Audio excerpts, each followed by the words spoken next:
Bonjour à tous, voici l'actualité nationale en 2 escales. Le chef de l'État ivoirien, Alassane Ouattara, a échangé avec le représentant résident du FMI en Côte d'Ivoire pour l'hôte du président. Il s'agit d'une visite de courtoisie au président de la République dans le cadre des bonnes relations entre la Côte d'Ivoire et le Fonds monétaire international. Jérôme Kofi Aboula. Les relations dont l'excellence ne fait l'ombre d'aucun doute, celles entretenues entre la Côte d'Ivoire et le FMI, Fonds monétaire international.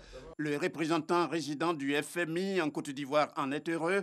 Il l'a fait savoir au terme de la visite qu'il a rendue ce mercredi au président de la République, Alassane Ouattara, dans les locaux du palais présidentiel, 6 au plateau. C'était une visite de courtoisie auprès de son Excellence, Monsieur le Président de la République, qui a été une opportunité pour moi de me présenter depuis ma récente nomination en tant que représentant résident du Fonds monétaire international.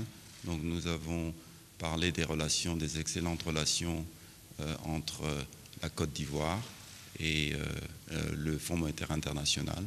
Et j'ai exprimé au chef de l'État mon désir de continuer à œuvrer pour maintenir et renforcer l'excellente relation. Pour le représentant résident du Fonds monétaire international, la Côte d'Ivoire et son institution sont des partenaires sûrs et entendent le demeurer avec le renforcement de la coopération que les deux parties entretiennent sans ménager d'efforts.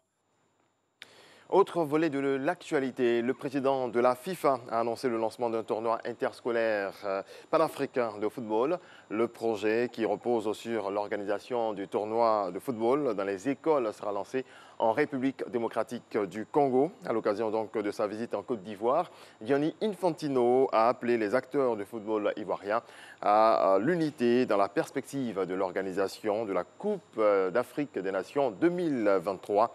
En Côte d'Ivoire, Salif Ouattara. 5 milliards 450 millions de francs CFA, c'est le don en nature que la Fondation Motsepe octroie pour le projet pilote du championnat panafricain interscolaire.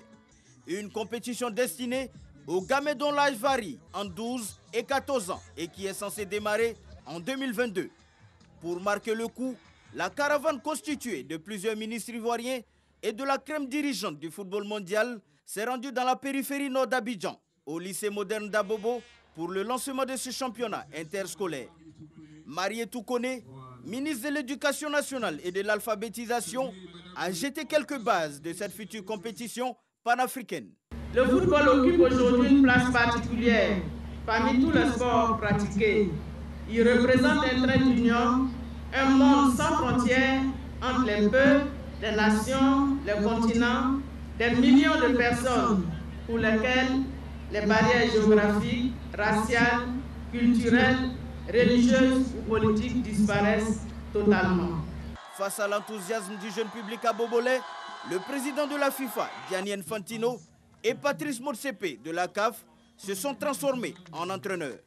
Le temps d'un match amical où aucun vainqueur n'était recherché, mais plutôt la consolidation de l'esprit de fair play et d'unité.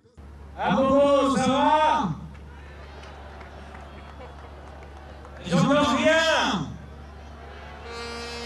Les jeunes, l'éducation, les écoles, c'est notre futur.